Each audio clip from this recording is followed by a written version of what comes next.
In the previous 2 videos, I covered 10 anime I regret got a sequel and 10 anime I'm happy got a sequel. Finally, I'm gonna cover anime that kinda just left me hanging and ones I would love to see continuation for. I'm only gonna include shows I've seen, so therefore might miss a ton. Also, I'm gonna try and factor in how likely there's a chance of it getting a sequel there is. A show like JJK is for certain getting a continuation, so it won't be on here. Number 10, Magi. I would love for Magi to get a sequel. By the end of the 2nd season, I was starting to get attached to our group, Aladdin, Alibaba, and Morgiana, and all of their new allies as well. I enjoyed watching both seasons, but honestly didn't become hyper invested in Magi until the second half of its 2nd season, so I'd be really interested to see if the story can continue going up for me and where all of our characters end up. Its Arabian Nights inspired setting also allowed for a lot of interesting character relationships and world building. The dungeons are such a fun part of the world, and I get the feeling that Sinbad's role in the show was only going to grow much larger. I have it at number 10 because I get a stinking feeling that a season 3 would follow in the same path as the 7 Deadly Sins and the Promised Neverland. It's purely instinctual, but I don't have a lot of faith in Magi, in particular honoring its source material if it were to get a sequel compared to others. I still do want it though. Number 9, Seraph of the End. The 2nd season of Seraph of the End was bonkers, with cliffhangers every episode. The characters having barely survived the Battle of Nagoya and the plot moving in a direction that would start giving us more answers. And then that's all we got. Seraph of the End was really big during its release, but as more and more time passes, the more people forget about it and a sequel seems unreasonable. I personally want to know what's up with Gurren right now that his true motivations have come out, and want to know how their new member Narumi adapts with the group, as there's a lot more to explore with him. We don't have a lot of answers regarding the vampires either, which I'd love to see. I have it at number 9 because, as I've heard, the manga hasn't held the same type of quality since that arc, so maybe it's good that they ended the anime on such a high note, but also I'm taking that with a grain of salt as I haven't read the manga myself and want to see for myself in what direction they take the story in order to make that judgment. Number 8, God Eater. God Eater came around with the craze of apocalyptic anime during its time. There was this, Seraph of the End, Kabaneri, and even Black Bullet, I'd argue, all of which leave questions unanswered. But out of all these, I'd like to see God Eater continue the most, as it seemed we didn't even scratch the surface of Linka's fight against the Aragami. The show suffered from major production issues, so it is unlikely that this continues, but as it stands, God Eater's anime feels like a game promotion, but I enjoyed it quite a bit and do welcome more. Number 7, Big Windup. Big Windup's ending point is purely satisfying, but there is more to tell and I always itch for more baseball anime. This seinen baseball anime featuring Nishimura High is so unique in presence and animation, and a lot of it can be attributed to the time period it came out, 2007 and 2010. The lack of background music in scenes, the cicadas, and the sun waves to showcase all of the heat transported me into the game and world. And with the team being all first years, there's so much more ahead of their baseball career that I want to see. More than that though, I would just love to see the team interact again, as it was such a joy just seeing the small conversations between Mihashi, Abe, Tajima, Azuma, and everyone else on the team. Number 6, My Little Monster. I actually forgot I even watched My Little Monster until I looked at all of my completed anime for this video and I went, oh yeah, this was a good shoujo. I want more. I'm currently watching Kimi ni Todoke and I'm excited to see that getting a sequel after so long.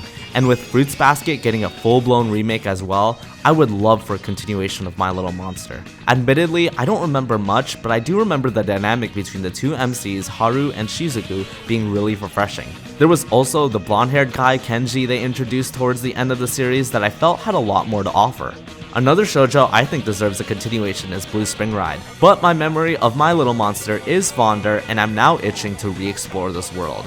Number 5, Children of the Whales. The ending of the 2nd episode of Children of the Whales shocked me. It turned into a tragic fantasy tale really fast there. For all of the marked children to start getting hunted and the feeling of hopelessness the anime would continue conveying, it seemed like the show was only starting to tell its true story by the time it ended. The anime had a beautiful, albeit an unrealized world, inhabited by sand and with all of the characters being marked children with supernatural powers, but whose lives were cursed to not last for very long.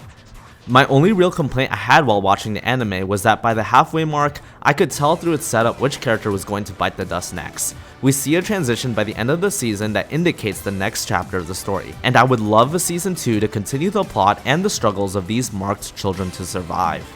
Number 4, No Game No Life. This might be up there as one of the most requested anime to get a second season, but I also do recall the Devils Apart timer there too, to be fair. No Game No Life was a blast to watch. It was an isekai but also had an ounce of psychological and strategical element to it the way that shows like Death Note do. Seeing how Sora and Shiro would conquer their next game was a treat, and the games themselves and the world were super creative. The one that I can recall the most is the one between Sora and Jibril, where anything they said could be materialized into the world, and it got really creative really fast. I also really like the show's artistic approach. Sora's journey is far from over and is due for a continuation, especially given how we got a prequel movie. It's clear that the property is successful. If light novel adaptations can have loads and loads of sequels the way that Slime, ReZero, Irregular, and others do, then No Game No Life can as well. Number 3, Noragami. I don't understand why Noragami hasn't received the third season yet. The show seemed super successful and there's a lot more to tell with the manga having just completed. Studio Bones is not shy to sequels either, so I always felt like it was a matter of when, not if. But I grow more and more impatient by the day to see Yato, Yukine, and Hiyori again. The second season built upon an already great introduction with the Bishamon and Ebisu arcs, and I've grown attached to all of their stories and the relationship between the father character and Yato as well. I still hold out more hope for Noragami continuing the most out of every single entry on this list, but at this point it's a need for me, not a want. Number 2, The Heroic Legend of Arsen. The show follows our titular character Arsen as his kingdom is overthrown by their neighboring empire Lusitania. Realizing that he's useless in battle and naive in the politics of his own country, he barely manages to escape with his life and now has to reclaim his kingdom from scratch and gain new allies along the way. A pure, enthralling war story that got a second season to continue Arsen's journey, but he's still far from the throne. And so is a third season apparently, as it's now been 8 years with no announcement in sight. Come on man, they can't begin to tell an epic tale and cut it in the middle. I want to see how Arsen becomes a legend and who survives this war. Most anime without sequels end on some type of closure, but for a show like Arsen, most anime without sequels end on some type of closure, but for a show like Arsen to end like this is a travesty. Number 1, Stars Align. All of the anime on this list deserve a continuation to conclude its story, but in the case of Stars Align, it was literally robbed of its continuation.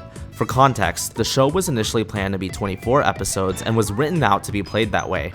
Halfway through, the producers and Studio 8-Bit cut the show to 12 episodes. The director decided that instead of condensing the entire story he conceived into one core which would have lessened the quality of the product, to instead continue as proceeded and cut it off at 12 in hopes of getting a sequel sometime soon. As you can see, there is no season 2 in sight, and the 12th episode ended on one of the biggest cliffhangers ever, just for it to be cut. Stars Align was marketed as a soft tennis sports anime, but is actually more of a drama coming-of-age story with the sport only being the background focus. Each of the characters on the team face a different type of trauma or abusive situation that they must overcome. Without spoiling anything, the show tackles a lot of themes other anime wouldn't enter, and we see how various traumatic situations affect the team and their own interpersonal relationships with each other and their families as well. I did have to suspend my disbelief in realizing how every single member had issues, but since not a lot of anime tackle it in the way that Stars Align does, it still really entertained me. Even though the show is cut, it's still an anime that stands on its own for how it handles its characters. Just look at Maki's eyes here. Damn! Its crazy cliffhanger ending without it getting a continuation actually makes that episode even more memorable, to be honest. If only we can somehow get a continuation for it, even if we have to crowdfund. Well, that's my list, and this one is pretty interchangeable honestly. If you somehow stumbled on this small channel and made it here, I'd deeply appreciate any engagement and to subscribe for more anime recommendations, as I do have a lot more to share. See ya!